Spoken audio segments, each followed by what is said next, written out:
Hello बच्चों, स्वागत है आप सभी का अर्जुन मैथ क्लास 6 चैनल पर। चलिए बच्चों, कक्षा 6 गणित में हम पढ़ रहे हैं चैप्टर नंबर 5 और इसकी एक्सरसाइज चल रही है 5.4।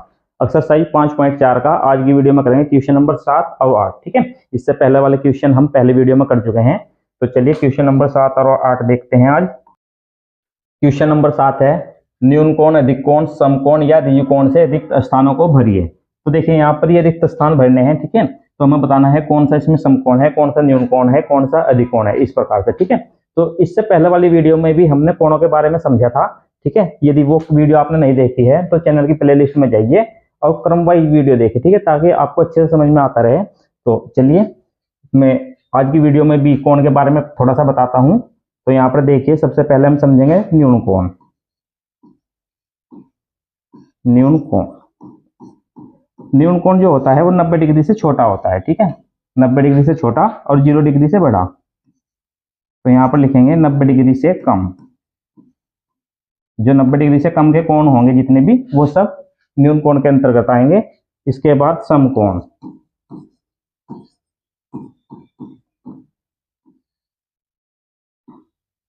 समकोण 90 डिग्री के बराबर होता है। ठीक है, समकोण 90 डिग्री का होता है। इसके बाद अधिक कोण।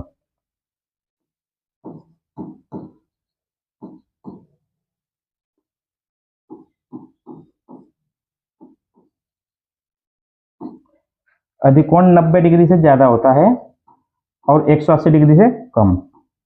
90 डिग्री से ज्यादा और 180 से कम। 180 डिग्री से कम। अधिक कोण के बाद ऋजु कोण।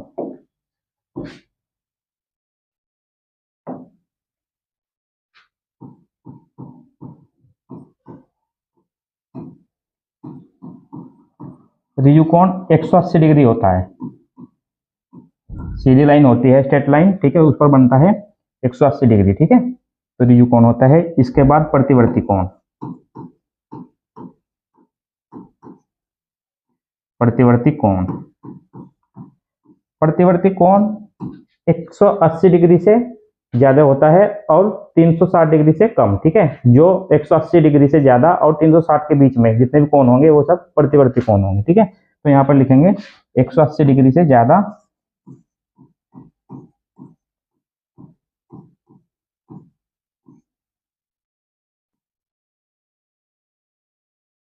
और 360 डिग्री से कम। इसके बाद आता है संपूर्ण कोण। संपूर्ण कोण, संपूर्ण कोण होता है 360 डिग्री का। ठीक है, ये पूरा वर्त होता है। ठीक है, तो इसी के आधार पर इनको हम भरेंगे। तो देखिए यहाँ पर पहला क्वेश्चन है, वह कोण जिसका माप एक समकोण के माप से कम है। ठीक है, अब हम जानते हैं समकोण 90 डिग्री का होता है। ठीक है, तो हमें वो बताना है जो समकोण से कम है। समकोण से कम कौन सा होता है? न्यून कोण। ठीक है, समकोण 90 डिग्री से कम के कोण क्या होते हैं? न्यून कोण होते हैं। ठीक है, देखिए इसमें पूछा गया है एक समकोण के माप से कम। तो जो समकोण के कोण से छोटे होंगे वो सब क्या होंगे? न्यून कोण होंगे। तो यहाँ पर लिखेंगे न्यून कोण। न्यून कोण। इसके बाद वह कोण जिसका माप एक समकोण के माप से अधिक हो। ठीक है, तो समकोण के माप से अधिक, तो देखिए समकोण 90 डिग्री का होता है और 90 डिग्री से अधिक क्या होते हैं? अधिक कोण। ठीक है, जो 90 डिग्री से ज्यादा होता है और 180 से कम होते हैं वो क्या होते हैं? अधिक कोण। तो इसमें लिखेंगे हम अधिक कोण।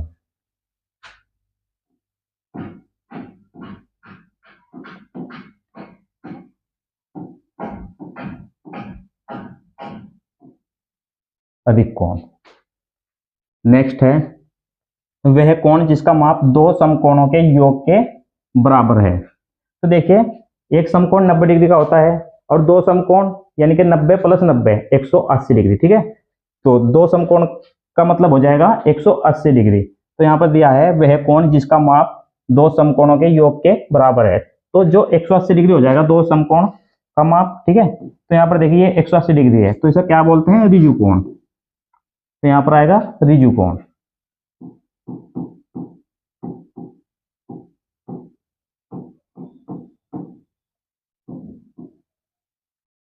चलिए इसके बाद नेक्स्ट है, यदि दो कोणों के मापों का योग समकोण के माप के बराबर है तो प्रत्येक कोण होता है। तो यहाँ पर देखिए, यदि दो कोणों के मापों का योग एक समकोण के बराबर होगा, ठीक है, समकोण होता है 90 डिग्री का, ठीक है, यदि दो कोणों का योग 90 डिग्री के बराबर हो तो वह कोण क्या होंगे, यानी कि 90 डिग्री से छोटे होंगे, तभी तो उनको जोड़कर 90 डिग्री आ रहा है।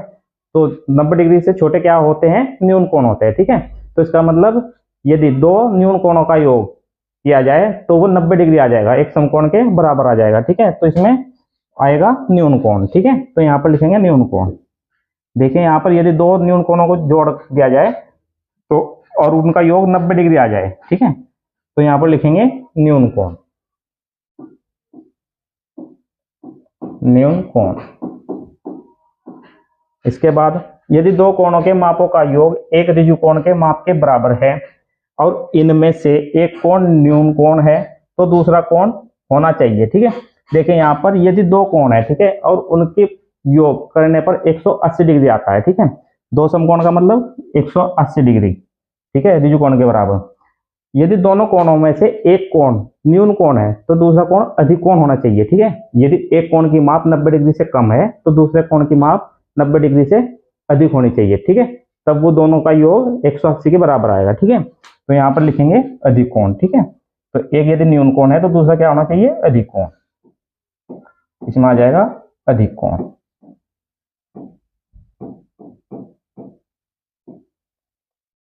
तो चलिए इसके बाद नेक्स्ट क्वेश्चन देखते हैं। उम्मीद है ये क्वेश्चन आपको अच्छे से समझ में आ गया होगा। क्वेश्चन नंबर 8 है, नीचे दी गई आकृति में प्रत्येक कोण का माप ज्ञात कीजिए, पहले देखकर आकलन कीजिए और फिर चांदे से मापिए। तो देखिए यहाँ पर पहले हमें देखकर बताना है, ठीक है। तो यहाँ पर यदि हम देखकर बताएंगे तो हम इसको बताएंगे ये न्यून कोण है या समकोण है, ठीक है। यदि हम देखकर बताएंगे तो हम इस प्रकार से नहीं बता सकते कि ये 30 डिग्री है, ठीक है, या 60 डिग्री है, ठीक है, क्योंकि देखने पर उसमें थोड़ा बहुत हम गलती कर पाएंगे, ठीक है। हम ये तो कंफर्म कर सकते हैं कि ये न्यून कोण है या समकोण है या अधिक कोण है, ठीक है, पर लेकिन हम उसको देखकर पूरा पूरा नहीं बता सकते, ठीक है। तो इसीलिए हम यहाँ पर बताएंगे इसको इस प्रकार से, कौन सा न्यून कोण है, कौन सा अधिक कोण है, ठीक है। तो यहाँ पर देखते हैं, ये वाला कोण देखने से पता चल रहा है ये 90 डिग्री से छोटा है, ठीक है, और जो कोण 90 डिग्री से छोटा होता है वो एक न्यून कोण होता है, ठीक है। मान लीजिए देखिए यहाँ पर इस प्रकार से 90 डिग्री का कोण इस प्रकार से बनता है, आप सभी जानते हैं, इससे पहले वाली वीडियो में आप समझ चुके हैं 90 डिग्री का कोण। तो यहाँ पर देखिए ये वाला कोण इससे छोटा दिखाई दे रहा है, ये इस प्रकार से है, तो यहाँ पर ये इतना कोण है, ठीक है। तो जो 90 डिग्री से छोटा होता है वो न्यून कोण होता है, तो ये न्यून कोण है, ठीक है। फिर इसको चांदे से मापेंगे, ठीक है। इसी प्रकार से यहाँ पर देखिए ये 90 डिग्री से ज्यादा है, ठीक है, जो 90 डिग्री से ज्यादा होता है वो अधिक कोण होता है, ठीक है। तो यहाँ पर देखिए वो इस प्रकार से है 90 डिग्री से ज्यादा, ठीक है, तो इसका मतलब ये अधिक कोण है, इसे लिखेंगे अधिक कोण।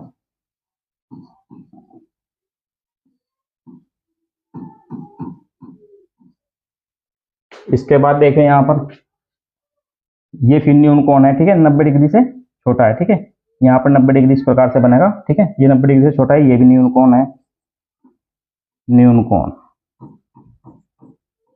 इसके बाद देखिए यहाँ पर ये 90 डिग्री से ज्यादा है, ठीक है, यहाँ पर 90 डिग्री बनेगा इतना, ठीक है। अब ये इससे भी आगे जा रहा है तो ये अधिक कोण है, तो इसे लिखेंगे अधिक कोण।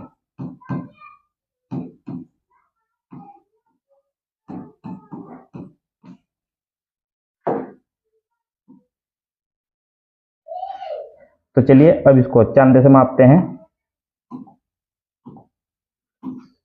यहाँ पर देखिए इससे पहले वाली वीडियो में भी हमने समझा था चांदे से इस प्रकार से मापा जाता है, जहां पर ये वाला बिंदु होता है जहां से दोनों किरणें निकलती हैं, ठीक है, इस बिंदु को चांदे से, यहाँ पर ये चांदे के बीच में ये बिंदु होता है, इस बिंदु से मिलाया जाता है, और चांदे की जो ये लाइन है 0 डिग्री वाली कोण की लाइन से मिलाएंगे इसको इस प्रकार से, ठीक है।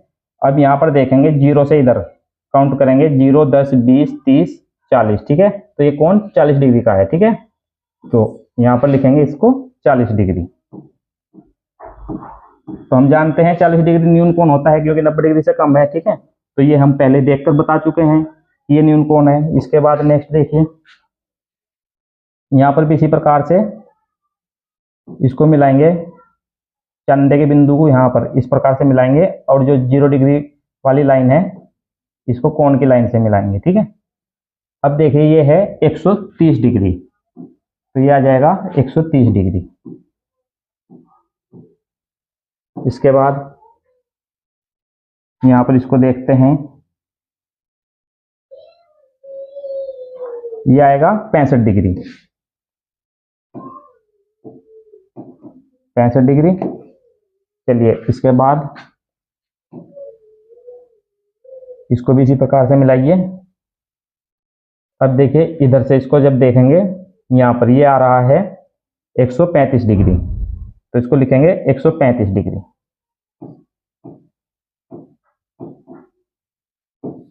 तो देखिए यहाँ पर ये कंफर्म है, न्यून कोण होता है जो 90 डिग्री से कम होता है, इसीलिए ये 40 डिग्री है। अधिक कोण 90 डिग्री से ज्यादा है और 180 से कम होता है, ये अधिक कोण है।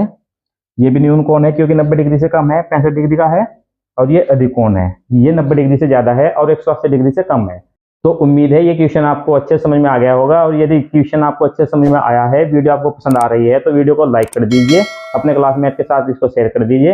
यदि आप हमारे चैनल पर नए हैं तो चैनल को सब्सक्राइब कर लीजिए। Thank you for watching.